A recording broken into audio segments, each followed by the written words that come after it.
नमस्कार दोस्तों, स्वागत है आपका द स्टडी एस के डेली करंट एमसीक्यू प्रोग्राम में। और शुरुआत करेंगे हम कल के अभ्यास प्रश्न के साथ।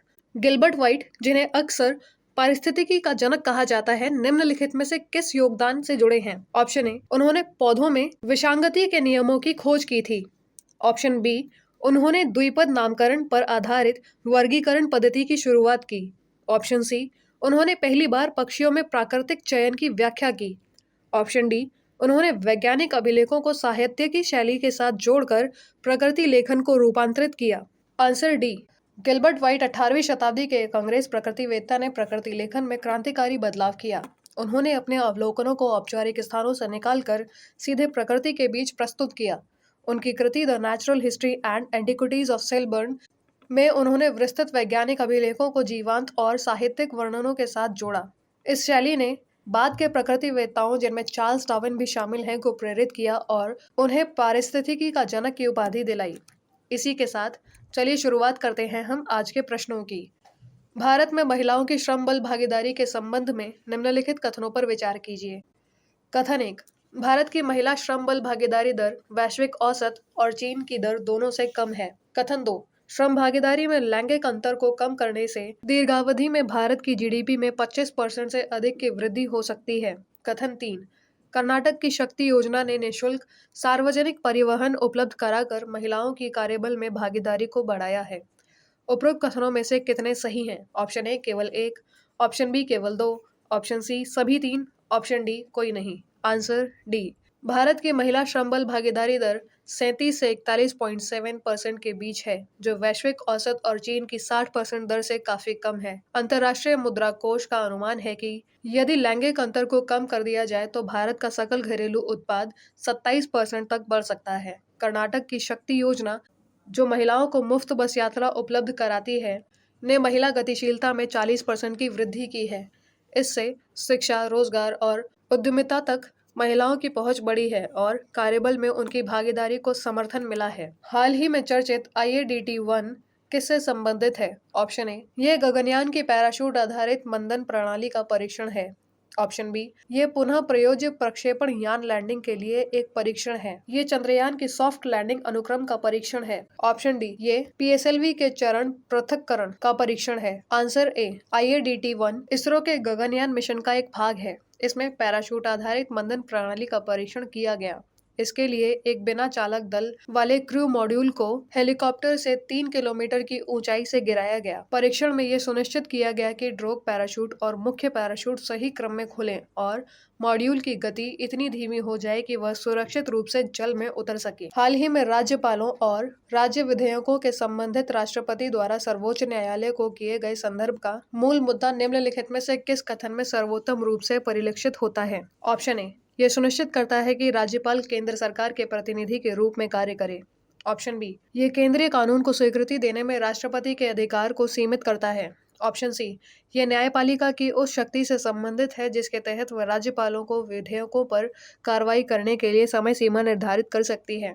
ऑप्शन डी, ये पुष्टि करता है कि राज्यपालों के आचरण की समीक्षा केवल संसद द्वारा ही की जा सकती है। आंसर सी, राष्ट्रपति संदर्भ सर्वोच्च न्यायालय के उस निर्णय से उत्पन्न हुआ है जिसमें राज्यपालों और राष्ट्रपति को राज्य विधेयकों पर 3 महीने के भीतर निर्णय लेने का निर्देश दिया गया था। ये मुद्दा इस बात से संबंधित है, क्या न्यायपालिका ऐसे समय सीमाएं निर्धारित कर सकती है अथवा क्या अनुच्छेद 200 के अंतर्गत राज्यपालों के कार्य निर्वहन पर न्यायिक समीक्षा के बाहर है? निम्नलिखित में से कौन सा कथन पेरिस समझौते के तहत राष्ट्रीय नामित प्राधिकरण की स्थापना के मुख्य उद्देश्यों को सबसे बेहतर ढंग से दर्शाता है? ऑप्शन ए, ये भारत के नवीकरणीय ऊर्जा विस्तार का प्रबंधन करता है। ऑप्शन बी, ये अनुच्छेद 6 के अंतर्गत कार्बन उत्सर्जन व्यापार को विनियमित करता है। ऑप्शन सी, ये भारत के वन रोपण और कार्बन सिंक लक्ष्यों की निगरानी करता है। ऑप्शन डी, ये राष्ट्रीय स्तर पर निर्धारित योगदान के कार्यान्वयन की देखरेख करता है। आंसर डी, एनडीए पेरिस समझौते के अनुच्छेद 6 के अंतर्गत एक अनिवार्य निकाय है जिसका उद्देश्य कार्बन उत्सर्जन व्यापार प्रणाली को सक्षम बनाना है। इसके कार्यों में परियोजनाओं को मंजूरी देना, उत्सर्जन न्यूनीकरण इकाइयों को अधिकृत करना और उन्हें राष्ट्रीय लक्ष्यों के साथ रेखांकित करना शामिल है। यद्यपि यह अप्रत्यक्ष रूप से एनडीसीज और वनीकरण का समर्थन करता है, परंतु इसका मुख्य उद्देश्य वैश्विक कार्बन बाजार ढांचे के अंतर्गत उत्सर्जन व्यापार को विनियमित करना है। ब्राउन ड्रॉफ्ट्स के संदर्भ में निम्नलिखित कथनों पर विचार कीजिए। कथन 1, ये तारों की तरह गैस बादलों के संकुचन से बनते हैं, लेकिन इसमें हाइड्रोजन संलयन को बनाए रखने के लिए पर्याप्त द्रव्यमान नहीं होता। कथन 2, इन्हें प्रायः विफल तारे कहा जाता है और ये बृहस्पति से 70 गुना अधिक विशाल हो सकते हैं। कथन 3, इन्हें आसानी से पहचाना जा सकता है क्योंकि ये प्रबल दृश्य प्रकाश उत्सर्जन करते हैं। उपयुक्त कथनों में से कितने सही हैं? ऑप्शन ए केवल 1, ऑप्शन बी केवल 2, ऑप्शन सी सभी 3, ऑप्शन डी कोई नहीं।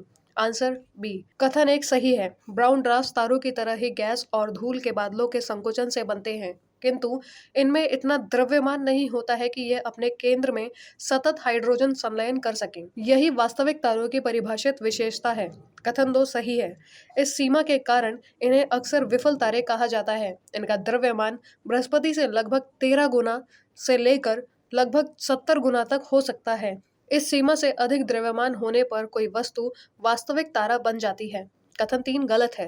ब्राउन ड्राफ्ट दृश्य प्रकाश में बहुत धुंधले होते हैं क्योंकि इनका सतही तापमान तारों की तुलना में अपेक्षाकृत कम होता है। ये मुख्यतः अवरक्त स्पेक्ट्रम में विकिरण उत्सर्जित करते हैं, जिससे इन्हें सामान्य दूरबीन से देख पाना कठिन है। इनका पता लगाने के लिए विशेष अवरक्त उपकरणों की आवश्यकता होती है। निम्नलिखित में से कौन सी प्रजाति एक छोटा रात्रिचर स्तनपायी है जो केरला में पाया जाता है? यह मुख्यतः फलों और कीड़ों पर भोजन करती है तथा बीजों का प्रसार करके वनों के पुनर्जनन में सहायता करता है। फिर भी लोक कथाओं में उनकी प्रायः गलत रूप से निंदा की जाती है। ऑप्शन ए पतला loris, option B Indian pangolin, option C एशियाई पाम सिवेट, ऑप्शन डी उड़न गिलहरी। आंसर सी एशियाई पाम सिवेट, जिसे टोडी कैट भी कहा जाता है, भारतीय कानून के तहत एक संरक्षित प्रजाति है। यह बीज फैलाने वाले के रूप में एक महत्वपूर्ण पारिस्थितिक भूमिका निभाता है। हालांकि इसे गलत तरीके से एक कीट माना जाता है। महासागरीय अम्लीकरण के कारण निम्नलिखित में से किस समुद्री शिकारी को अपने प्राकृतिक जीवित रहने के संसाधनों को लगातार बदलने की क्षमता के बावजूद संरचनात्मक रूप से कमजोर होने का सामना करना पड़ सकता है? Option A octopus, option B black tip reef shark, option C समुद्री कछुए, option D dolphin. Answer B, एक हालिया अध्ययन में पाया गया है कि ब्लैक टिप रीफ शार्क के दांत, जो अत्यधिक खनिज युक्त होते हैं, अम्लीय जल संक्रमण के कारण भंगुर, क्षतिग्रस्त और संरचनात्मक रूप से कमजोर हो जाते हैं। इससे उनके शिकार करने की क्षमता पर खतरा उत्पन्न होता है। यद्यपि शार्क के दांतों में पुनरुद्भवन क्षमता पाई जाती है, किंतु महासागरों में अम्लीकरण लगातार नए दांतों को नुकसान पहुंचा सकता है, जिससे इन पर शिकारियों के जीवित रहने के जोखिम बढ़ जाते हैं। निम्नलिखित में से कौन सा समुद्री जीव अपनी असाधारण छलावरण क्षमताओं के लिए जाना जाता है, जो आंशिक रूप से कुछ विकासात्मक और प्रतिरक्षा तंत्र संबंधी जीनों की कमी के कारण संभव हुआ है? Option A octopus, option B pygmy sea horse, option D clownfish, option D moray eel. Answer B pygmy sea horse, जिसकी लंबाई मात्र लगभग 2 सेंटीमीटर होती है, ने प्रवाल के साथ लगभग पूर्ण छलावरण विकसित कर लिया है। ये सैकड़ों कार्यात्मक जीनों के नष्ट होने के कारण संभव हुआ है। उदाहरण के लिए HOXA2B जीन, जो क्रैनियोफेशियल वृद्धि से जुड़ी होती है, निष्क्रिय हो गया है, जिसके कारण इसका थूथन प्रवाल पॉलिप जैसा गठदार दिखाई देता है। इसके अलावा कई प्रतिरक्षा तंत्र जीन भी नष्ट हो गए, संभवतः प्रवाल मेजबानों से प्राप्त रोगाणुरोधी सुरक्षा के कारण। इन अनुवांशिक परिवर्तनों ने न केवल छलावरण क्षमता को बढ़ाया, बल्कि कशेरुकियों में दुर्लभ रूप से पाए जाने वाले नर गर्भधारण को भी संभव बनाया। निम्नलिखित में से कौन 1893 में गणेशोत्सव को एक निजी धार्मिक आयोजन से राष्ट्रवादी रंग के साथ एक बड़े सार्वजनिक उत्सव में बदलने के लिए मुख्य रूप से जिम्मेदार था? Option A GG Agarkar, option B Dadabhai Naoroji, option C Bal Gangadhar Tilak, option D Gopal Krishna Gokhale. Answer C 1893 से पहले गणेशोत्सव एक निजी एक दिवसीय आयोजन था, जिसे मुख्य रूप से ब्राह्मण और उच्च जातियां मनाती थीं। बाल गंगाधर तिलक, जो एक राष्ट्रवादी नेता, पत्रकार और समाज सुधारक थे, ने इसे नया आयाम दिया और इसे सार्वजनिक उत्सव का रूप प्रदान किया। उनका उद्देश्य जाति और वर्ग से परे भारतीयों को एक साझा सांस्कृतिक पहचान के तहत एकजुट करना और इस उत्सव का उपयोग ब्रिटिश शासन के विरुद्ध राजनीतिक जागरूकता और जन संगठन के मंच के रूप में करना था। तिलक ने केसरी और मराठा जैसे अखबारों का उपयोग अपने विचारों को फैलाने के लिए किया और यह उद्घोषणा की, स्वराज मेरा जन्मसिद्ध अधिकार है और मैं इसे लेकर रहूंगा। ये कदम धार्मिक परंपराओं को राष्ट्रवादी चेतना से जोड़ने का एक महत्वपूर्ण प्रयास था, जिसने स्वतंत्रता आंदोलन में जनसंगठन का मार्ग प्रशस्त किया। इसी के साथ चलिए देखते हैं आपका आज का अभ्यास प्रश्न। गंगोत्री ग्लेशियर प्रणाली के संदर्भ में निम्नलिखित पर विचार कीजिए। कथन 1।